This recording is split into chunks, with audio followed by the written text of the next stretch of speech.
CM Chandrababu Naidu గారు కూడా తిరుమల లడ్డూ ప్రసాదంలో జంతువులను కలిపారంటూ కూడా ఈ ఆరోపణలు చేశారు. ఈ ఆరోపణలపై మీ అభిప్రాయం ఏంటి? ఏమండి, ఆయన ఏ ఆరోపణలు చేసినా ఏం చేసినా దాని కౌంటర్ చెప్పగలిగితే అది నిజమో అబద్ధమో పబ్లిక్ జనాలకు తెలుస్తుంది. వీళ్ళు మూసుకొని కూర్చుంటే అది నిజమే అవుతుంది. అది ఎంతవరకైనా దానికి ఎమర్జెన్సీ వాళ్ళు ఏ రకంగా చెబుతున్నారు, వీళ్ళు ఆ రకంగా చెప్పగలిగితే జనాల్లోకి అది తప్పు ఎలా జరిగింది అనేది తెలియపరుచుకోవాల్సిన బాధ్యత వాళ్ళ మీద ఉంది. లేకపోతే నమ్ముతాం అంతే, ఇంకేముంది దాంట్లో. వందకు వంద నమ్ముతారు. వాళ్ళు అధికారంలో ఉన్నారు కనుక మంచి చెడు ఏదోటి చేస్తున్నారు కనుక ఇప్పుడు అది అటు కనపడుతుంది జనాలకి, కరెక్ట్ అయి ఉంటుంది అనేది భావనలో ఉన్నారు జనం. అయితే వైసీపీ వాళ్ళు కూడా దీనికి రియాక్ట్ అయ్యి అలాంటిది ఏం జరగలేదంటూ కూడా వైసీపీ అంటున్నమాట. అది చెప్పాలి, అది ఇంకా పబ్లిక్ చేయాలి. వాళ్ళు 10 మంది చేస్తున్నారు, వీళ్ళు ఒకటి చేస్తే చాలదు. వీళ్ళు కూడా గట్టిగా దాన్ని, అంటే తప్పు జరగలేదు కనుక దాన్ని ఫలానప్పుడు జరిగింది, ఫలానా డేట్లో జరిగింది, అది మీరున్నప్పుడు జరిగిందా మేమున్నప్పుడు జరిగిందా అసమంటే తీసుకొచ్చి పబ్లిసిటీ చేస్తే ఇప్పుడు, ఎందుకంటే వాళ్ళకి ఛానల్లో 10 ఛానల్లో ఉండ వాళ్ళకే మాట్లాడుతున్నారు. వీళ్ళకి మాట్లాడేది కూడా ఎవరు మనకు తెలిసిన విషయమే. వైసీపీ గురించి మాట్లాడేది ఎవరు లేడు. అందుకని వాళ్ళది ఏంటంటే మరుగున పడిపోతుంది. వాళ్ళు ఎవరు మాట్లాడాలని ముందుకు బయటికి రావట్లేదు నాకు తెలిసిన.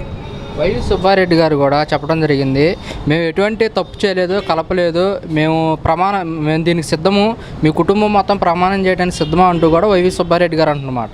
కరెక్టే చెబుతూ అంటే ఆయన ఒక్కడిగా కాకుండా కొంతమందిని తీసుకొని వెళ్ళి వెంకటేశ్వర స్వామి గుడి దగ్గర 100 మందిలో 400 మందిని పోగు చేసుకొని వెళ్ళి రండి ఇక్కడ కూర్చుందాం రండి అని చెప్పేసి వాళ్ళు గట్టిగా దాన్ని కౌంటర్ ఇవ్వాలి.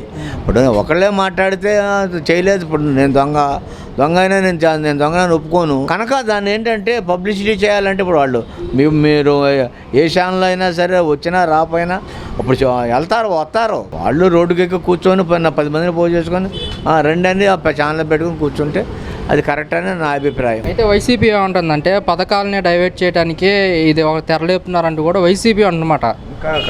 కరెక్ట్ అవ్వచ్చు. ఇప్పుడు వీళ్ళు ఎన్ని మాట్లాడినా ఏం చేసినా వాళ్ళు చేసేవన్నీ కరెక్ట్గా కనబడుతున్నాయి వాస్తవానికి. ఇవాళ ఈ ఫ్లడ్ ఇదంతా ఈ తుఫాను ఈ వర్షాలు ఇదంతా కూడా వాళ్ళు చేసేదంతా చాలా బాగుందని జనాల్లో ఉంది, నడుస్తుంది. వీళ్ళు దాన్ని చేసుకోవాలంటే అసలు మేము ఉన్నామనేది రాను ఈడెళ్ళి దాళ్ళు చేరుతున్నారు, ఆడెళ్ళి వీళ్ళు చేరుతున్నారు అనేది కూడా వింటున్నాం కదా నాయకులు. మరి అది అలాంటప్పుడు ఇక వీక్ అవుతుంది. పార్టీగా మాట్లాడతలా నేను, అది వాస్తవాలుగా నేను చెప్పేది ఏంటంటే చేసుకోండి. ఇప్పుడు తప్పులు జరుగుతూ ఉంటాయి. ఇప్పుడు చంద్రబాబు క్రికెట్ ఆడితే ఒకడే ఉంటే అవుతుంది, అందరూ 9 మంది ఆడితేనే 10 మంది ఆడితేనే అది గెలుస్తామనేది. అట్లాగే ఈ 10 మంది కూడా అది కరెక్ట్ కాదని బయటకు వచ్చి చెప్పుకుంటే ఇదే ఉంటుంది. ఎవరిని తినేం పడుద్దు పిడుగులు అన్నట్టుగా ఎవడ పార్టీలు అలా ఉంది ఆ పార్టీ వ్యవహారం. అంటే లడ్డూ ప్రసాదం ఎలాంటి టెస్టులు రిపోర్ట్లు లేకుండానే ఫేక్ రిపోర్ట్లు ఇచ్చారంటూ కూడా వైసీపీ అంటున్నమాట. అవును కరెక్టేనండి, అది రుజువు మనం చేయాలిగా.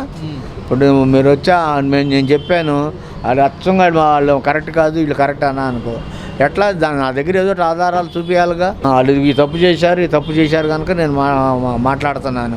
వాళ్ళు కావాలని వాళ్ళ పబ్లిసిటీ ఈ రకంగా చేస్తున్నారు. జనాలకి ఒప్పుకున్న పథకాలని నెరవేర్చలేక చేయలేక ఈ రకంగా మాట్లాడుతున్నారు అనేది వయసుకు మాట్లాడాలి కదా. దాన్ని ఇప్పుడు ఏదో తొడ అనేది వదిలేస్తే వాళ్ళ ఛానల్ ఒకటే చేస్తే ఇది అంతే. నిజం మాట్లాడినా దొంగని కూడా 10 తడవలు దొరవాడిని కూడా దొంగ అంటే 10 తడవలాడు దొంగే కనుక మనం కూడా ఏం చేస్తామంటే బలం ఎవడు ఉంటే ఆడైపోయి మాట్లాడతాం. అది తెలుసుకోవాల్సినంత పబ్లిక్కి మనం ఏం చేస్తున్నాం తలకాయ దాంట్లో పెట్టి దూర్చి మాట్లాడాల్సినంత అవసరం లేదు. ఆడికి వాళ్ళు ఉన్నవాళ్ళకి మనకి ఇంటికి ఏం మంచి జరిగిందా, మనకి ఎన్ని పథకాలు వస్తున్నాయా, మనకి ఏ పెన్షన్లు వస్తున్నాయా, మన మందు ఎంత తక్కువగా ఇస్తున్నాడా, ఈ 2 ఉంటే చాలు దేశానికి. అర్థమైందా?